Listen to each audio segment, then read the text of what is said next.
République hier, aux environs de minuit 3, nous suivons un tweet président de la République là qui dit qu'il a constaté que le Parlement est caduc, secrétaire de législature qui parle là avec 2 tiers Sénat, mais il parlait de caducité. Et nous connaissons qu'il y a quand même une quantité de sénateurs qui sont encore en fonction. Est-ce que tu aimes ça propre avec, par rapport avec 10 sénateurs qui sont encore en fonction? Bon, à la vérité, il faut dire tout de suite qu'il y a une impropriété de terme. Et la caducité signifie la disparition, la mort de l'institution. Tout au plus, on peut dire qu'il y a un dysfonctionnement. Et le dysfonctionnement n'est que partiel. Certes, le Sénat ne pourra pas tenir séance, parce que le quorum étant constitutionnel, pour tenir séance, il faut qu'il y ait un quorum de 16 sénateurs. Donc si le Sénat est réduit à 10, je vais entrer dans la discussion ça en tant que secrétaire général, je ne sais pas combien crété. Le Sénat ne pourra pas tenir séance, mais le Sénat peut exercer d'autres fonctions constitutionnelles telles que mener les enquêtes dans les administrations, telles que faire le contrôle de l'action gouvernementale, inviter des ministres. On ne pourra pas faire les interpellations parce qu'il faut le quorum pour tenir séance, mais le Sénat peut fonctionner. D'ailleurs, le CELI a bien dit que le Sénat fonctionne en permanence. Même s'il restait 1, 2, 3 sénateurs, le Sénat est encore vivant. Donc parler de caducité, c'est une impropriété de terme. Il faudrait peut-être dire un dysfonctionnement, et un dysfonctionnement qui n'est que partiel. Avec situation ça, seulement la commission permanente est capable de continuer de travailler là? Bon, écoutez, avec 10 sénateurs, nous avons 13 commissions permanentes.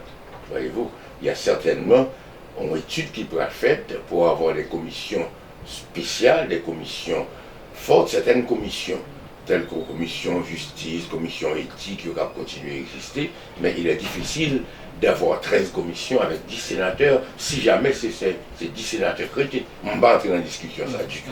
Mais nous avons un bureau qui allait, nous avons une quantité de sénateurs qui perdent siège dans le Sénat. Et en tant que secrétaire Sénat, comment nous parlons le travail pour mettre un nouveau bureau avec 10 sénateurs qui étaient? Mais on a eu déjà, il y a les précédents. En 2016, le Sénat a fonctionné avec 10 sénateurs et c'était André Schichet qui était président du Sénat. Il y avait un bureau. Il y avait un bureau de 5 membres, président, vice-président, questeur et de secrétaire. C'est la même chose.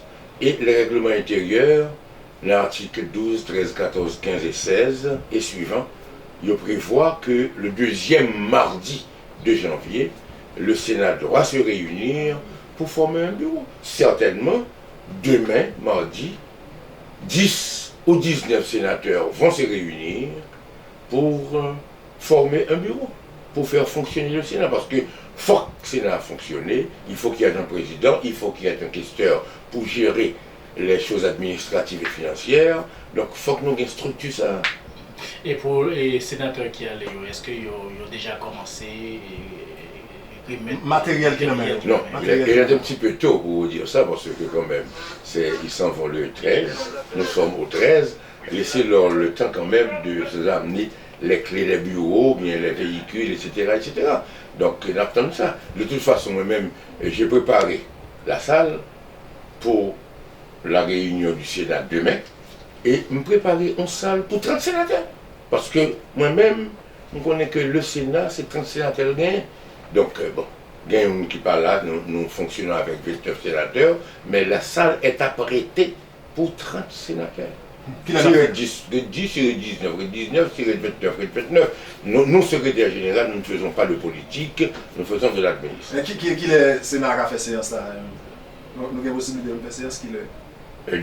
Demain, on doit se réunir. C'est prévu au règlement intérieur, c'est l'article 12. Chaque deuxième mardi de janvier, c'est-à-dire demain, il est procédé à l'élection de nouveaux bureaux au scrutin secret et à la majorité absolue des suffrages exprimés. Voyez-vous, le doyen d'âge assure l'intérim jusqu'à l'élection du nouveau bureau. Donc, demain, c'est le doyen d'âge qui va présider la séance pour former le bureau. Et le doyen d'âge, en la circonstance, nous avons fait le doyen d'âge, il y avait le sénateur Wilfrid Gélin, il y avait le sénateur Sorel Hyacinthe, nous descendons au sénateur Pierre-François Sildor, ensuite au sénateur Denis Cadeau. Pour les Benjamins, nous avions Antonio Chérami, Qui n'est plus là. qui n'est plus là. Nous avions ensuite le sénateur Salomon. Nous avions ensuite le sénateur Ronnie Célestin, sénateur Gracia Delva. Voici les 4 doyens et les 4. Alors, selon sa cas privé, n'a compte qui est-ce qui a siégé? Selon sa cas privé. Ça veut dire formation bureau à cap au du jour de mer. Ah oui, c'est ça seulement. C'est ça seulement qui gagne dans du jour de mer.